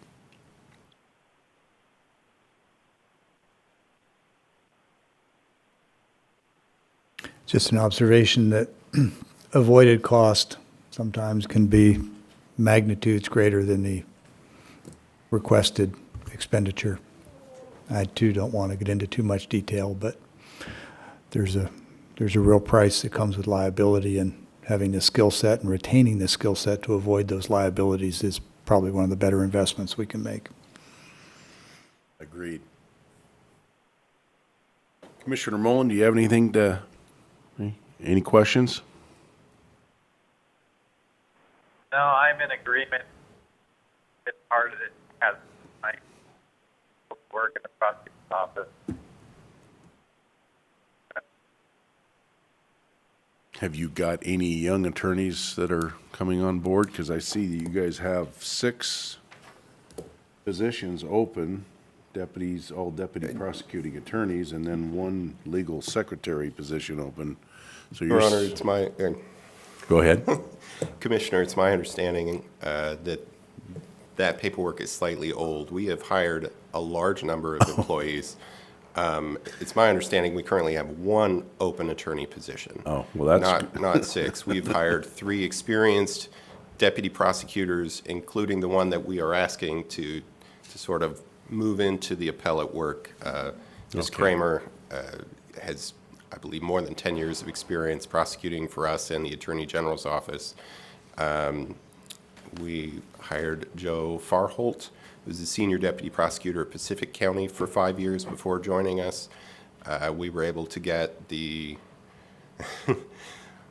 the head of the juvenile department in Benton County's prosecutor's office has decided to explore options with our office, which I was very excited about. Brooke is her name, and she shows a lot of promise. And that's in addition to the new attorneys coming out of law school. So we've added 3 experienced attorneys, 3 newer attorneys, or interns who are waiting to take their bar exam. Well, that's good news. Although I guess I should mention Delana from our office did take the bar exam and was successful. So she is now a very new attorney. Good. Well, that clarifies that then. That's good news. It's welcome news at our office, yes. Well, if there's no And other... I might add, Go ahead. I just wanted to add, too, that the child support position, that is an unfilled position that we are not planning to fill, if that's the one you saw.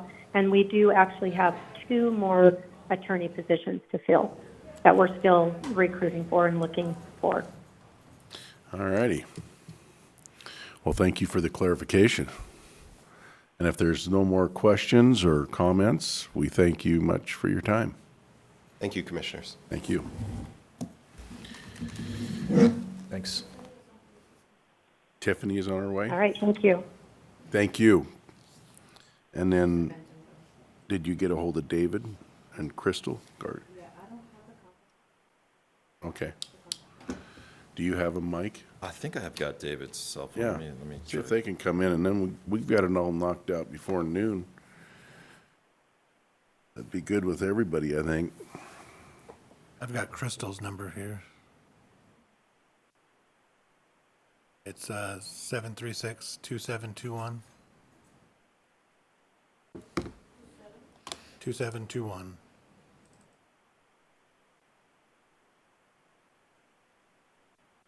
So while we're waiting, is there, Tim, is there anything on the review miscellaneous funds or postponements? Is there anything there that you want to go over while we're all here?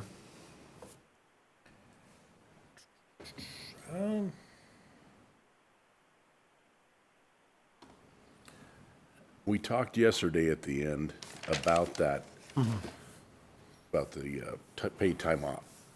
And Yes, I mean, that's one. Are we still live? Did we? yeah, I think we are. Do we want the mic shut off?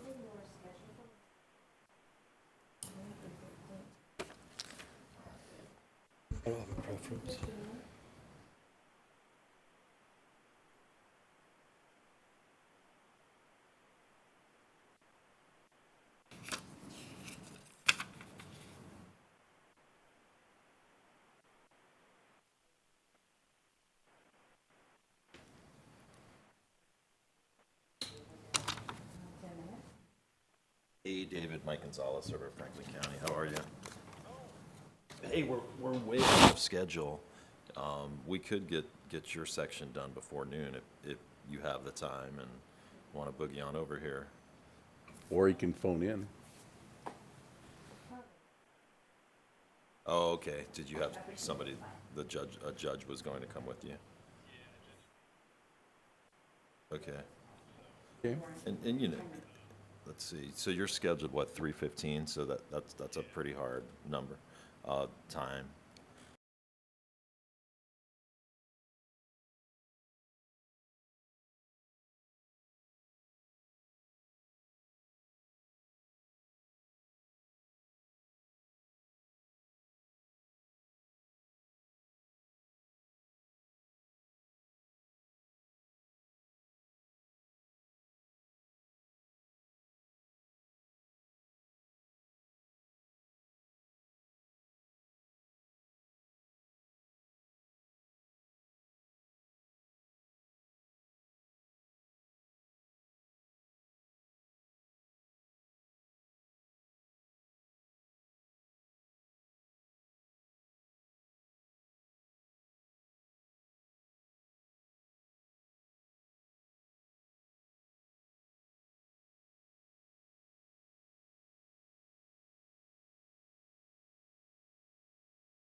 Okay, we are out of recess, back to live, Judge Burrows is on his way and, down. and we are looking at Superior Court aids to government. Tiffany and Judge Burrows. Judge Burrows is going to be here in just a second. There a plug-in for me to plug in my PowerPoint? Tim, do you have her PowerPoint? I do not. Is it better for me just to send it to you? I mean,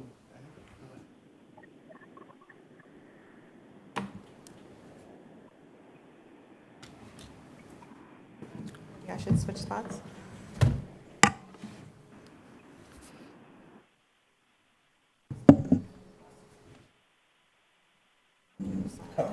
Maybe I'll switch spots. I'll Burrows sit over there. There we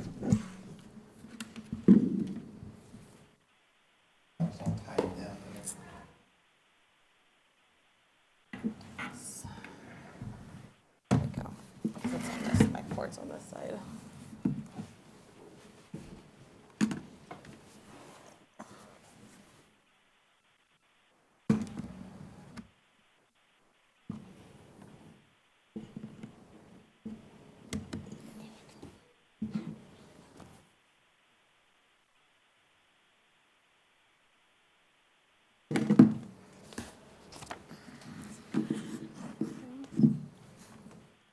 Philip said he was coming down. If you want me to start without him. So this will be tab 13.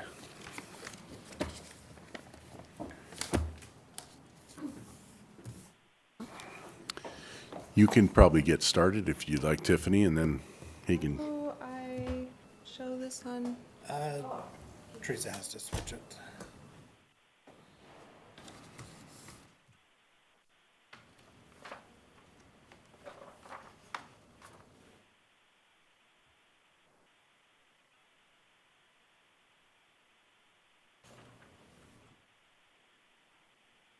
Okay. There he is. Sorry. Good morning. Good morning. Thank you. I just recessed trial. Sorry. Sorry. I'm a little late. Well, thank you for making it work. No, it's my pleasure. This is important. All right. Well, thank you guys for having us here today and listening to what we are requesting from you for the 2024 budget. As I put out, I recalculated our salaries and benefits at a baseline. That baseline is actually quite a bit more significant from last year because of the 2022 salary adjustments that our whole department had, and then as well as the COLA for 2023. So when you look at last year's baseline to this year's, it is quite a bit more significant.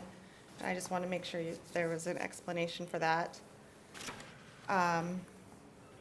Upon calculating the pro rata share between Benton and Franklin County, that has also increased from last year, from this current year. It has gone from 26% to almost 29%, because that's reflecting that our case filings are going back up. We kind of had a dip during the COVID timeframe. I did this little, just to kind of show you guys the trend. We have a new administrator, so just so you can kind of see that trend as well. So that's why I did that. I did an example of how I get to that number, since I wasn't sure if you knew how we got to that number. Next year, it's looking like that pro rata share will increase a little bit more again to a little over 29%. So our filings are starting to pick back up. The last time you guys were at 29% was in 2020, and then it dipped because of the pandemic, but it's going back up. Okay. So we'll start seeing an increase in that area as well. I just wanted to kind of reflect, because last time we were here, we're barely getting picked back up on our trials. We have started to get a significant amount of trials out. 48 in Franklin County over the past year, and this is just through the end of August, and then of course 113 in Benton, but the trials are picking back up and we're getting those out to get resolution to our cases as well. Last year we had come and to show you guys kind of where we were on our active cases. As of this time last year, our active caseload was 13,341. This is what I had showed you guys last year, so that you could see that the backlog and how steep it was. Now, if you look at cases from 2018 to 2021, over 4,179 have completed since last year in that time frame. 910 2022 cases have completed since this time last year. And to date, 6,915 filings have been done in 2023, and 3,507 of those have completed. So our active caseload right now is at 11,660. So this just goes to show that we kind of went into this huge backlog, and we are tackling them slowly but surely, but we are getting to them. So from this time last year to now, 8,596 cases have completed in the past year. Questions so far? This is great and huge backlogs, and I get that. How many new cases do we get in a year? So for 2023 so far, and this is just through the end of September, there's been 6,915 filings. But Yeah. by county. By county. By county. By county. We had the more, again, let me just jump in. We didn't get these numbers until yesterday, my apologies. Right. The next time I'll come in front of you, we'll break them out. We'll show Franklin County filings and Benton County filings. This is just the overall for this year, the 3,507, and it's a by county. If you took the I noticed on the previous slide, there was a very good slide that showed the filings by county, and just quick mental math, they prorate almost exactly to our population, which I found interesting. So, so I'm able to look at this and say, okay, from a budget standpoint. Go back one. You're probably, are you thinking No. this one? Yes. Yes, so That- this is showing, over all the years, the Benton and the Franklin and their totals. Right. So this one shows last year, the whole year, in which we could still Yeah. reach that this year. Yeah, and I'm not really focused on those details as much as that's just sort of the background that told me that the combined number is a reliable measure as much as the individual counties, which is relevant to this discussion because I'm looking at how many new cases are coming compared to how many cases we disposed of in the last year, Right. and which is bigger. And the new cases is bigger than the ones we've disposed of, which is not a judgment on the speed or, there's so many variables here, you can't even begin to go there. But from a budget standpoint, I think it's a critical observation that the number of new cases is exceeding what we've been able to dispatch in the past year, which means that the cost of doing business, the number of judges and so forth, is probably on the incline. And Commissioner Peck, you're absolutely right. We're not making any headway. We're going backwards. Well, and I didn't want I'm to just say it being that real- way. No, I'm saying it. I want to be real direct. Yeah. You caught it. We're not getting ahead of the backlog. More keep coming in, and if we had 20 more, it might take us 10 years. I don't know. Well, and I don't know that. And not to get into a whole nother subject, but you've got demand for products and services, and you've got capacity. And when demand is going up and capacity doesn't go up, then we find ourselves in the positions of having to maybe dismiss cases or do things with cases that we'd maybe rather not do on a large scale. And what you alluded to, Commissioner, is also there's a lot of variables. One, we only have 3 courtrooms. We have 7 judicial officers.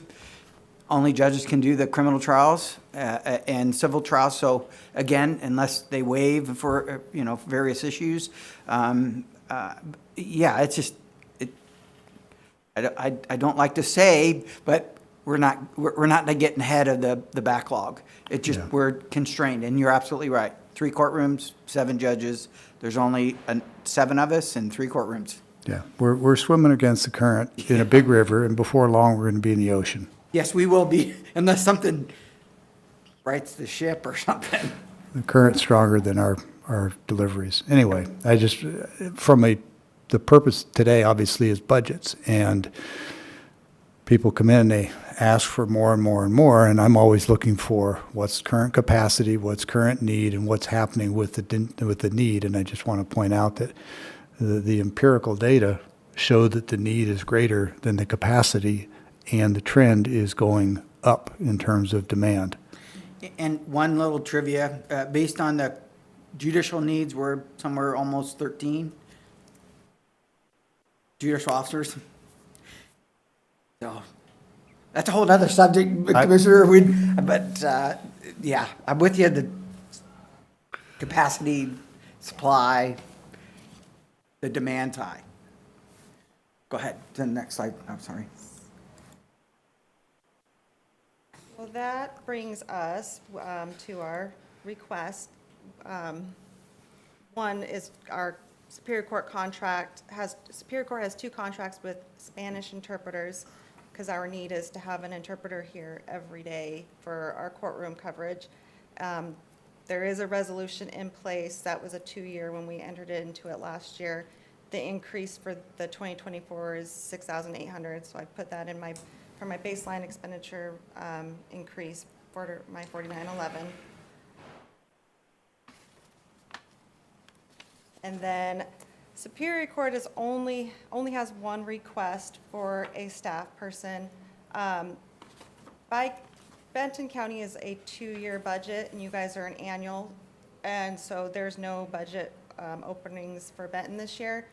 The last 2 budget cycles for Benton, I've come to you guys and asked for quite a few staff people, and you guys have been so gracious and have always approved it, but they weren't approved on the Benton side. So I am coming today and I'm asking for just one person, but it to be a Franklin County only funded staff person to help us out.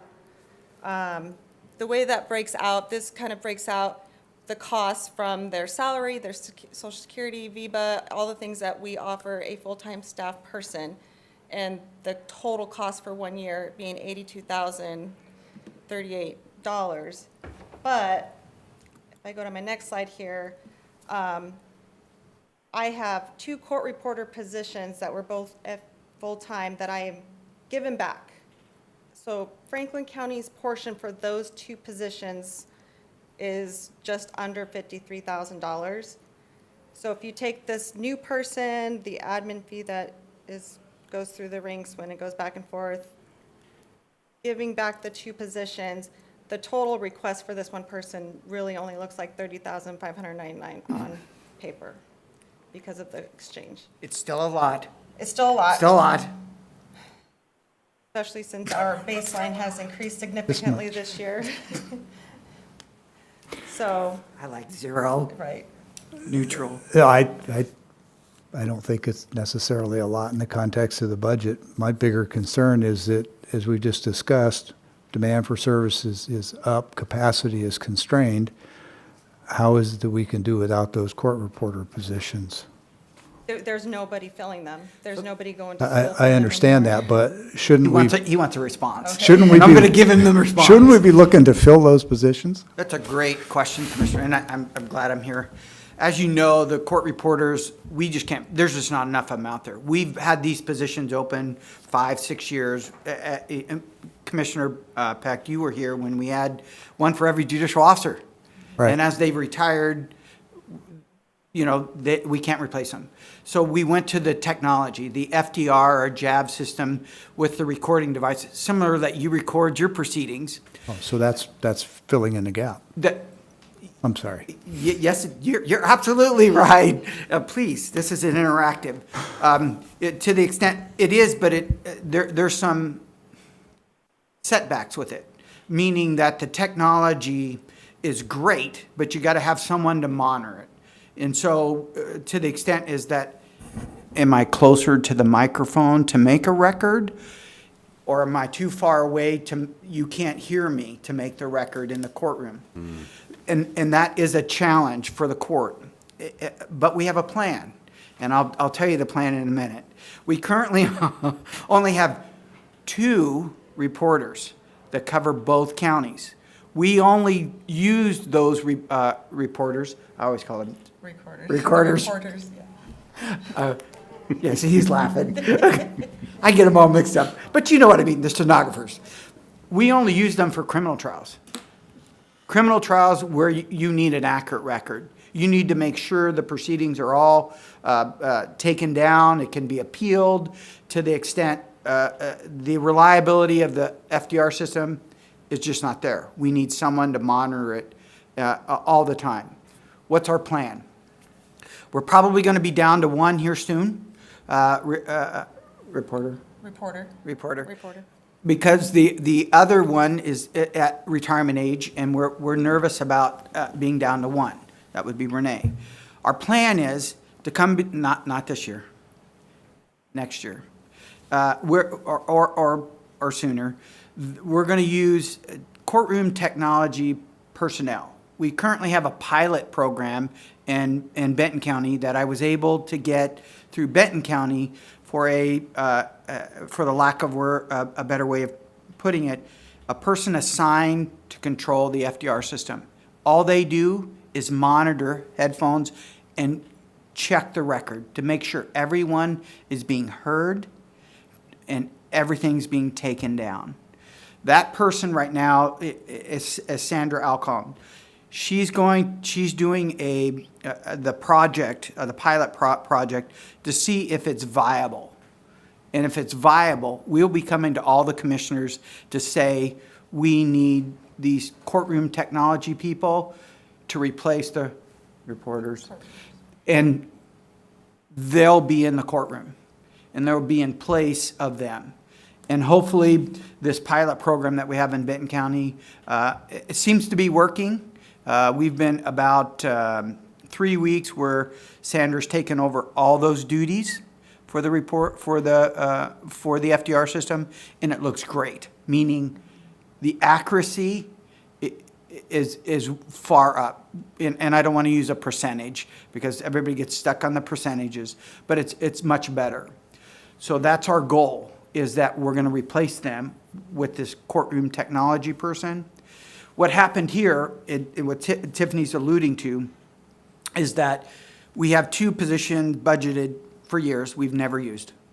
You could have taken them back because we're just not filling them. But we thought it would be good to have a specific person assigned to Franklin County only. What's that mean? That means they're only going to do Franklin County work. They'll be assigned in Franklin County. They'll manage certain caseloads in only Franklin County. We have one similar, Sandra Alcon, for Benton County currently, and it's of that pilot program. Our hope was we would use that. We've never used the funding to have a position in place where there's a need that we could fill it. That's what we're trying to do here.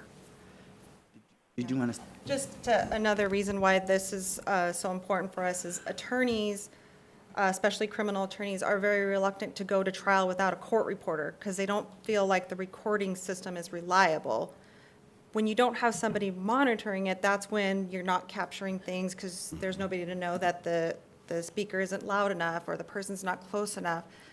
We did a jury trial in Franklin County, a criminal, with Sandra monitoring it, and because she was able to capture everything, those attorneys were able to go back to their fellow criminal law attorneys like, we used FTR and it worked great. And so if they feel like the FTR recording is reliable, they're going to feel more comfortable going to trial instead of being reluctant about not going because they don't have a court reporter. So back to your question, if we only have 2 of them, it's really difficult to go to trial in a criminal matter.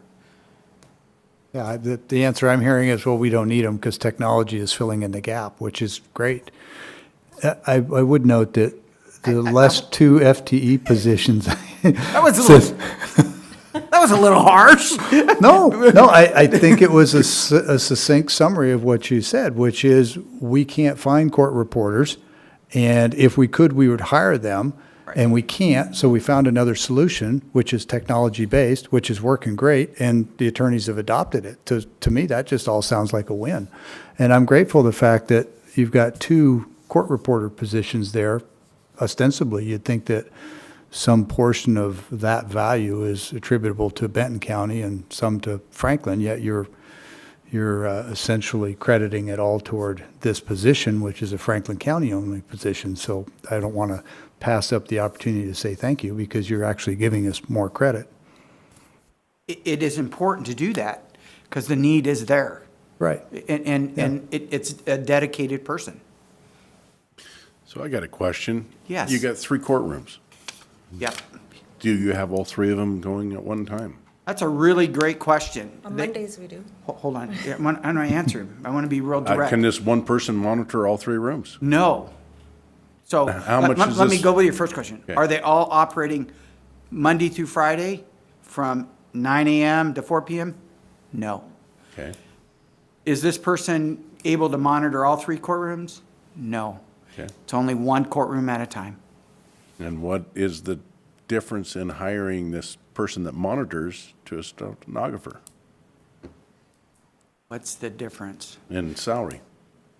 Oh, the salary, Substantial.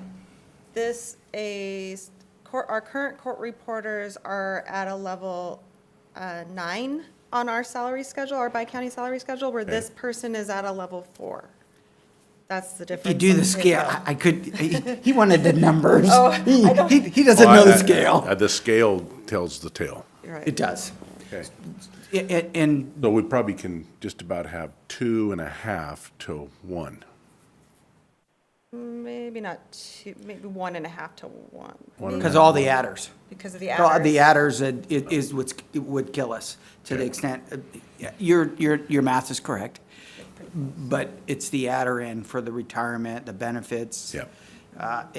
And there's a whole nother salary schedule we may have to tackle with respect to Franklin County only being a bi-county person. Okay. Right. Commissioner Mullen, do you have any questions? No, not at this time. So, Is there anything? is Yeah, there so really, that's our 2 requests for the 2024 is this 1 FTE person and our increase to our 4911 line item.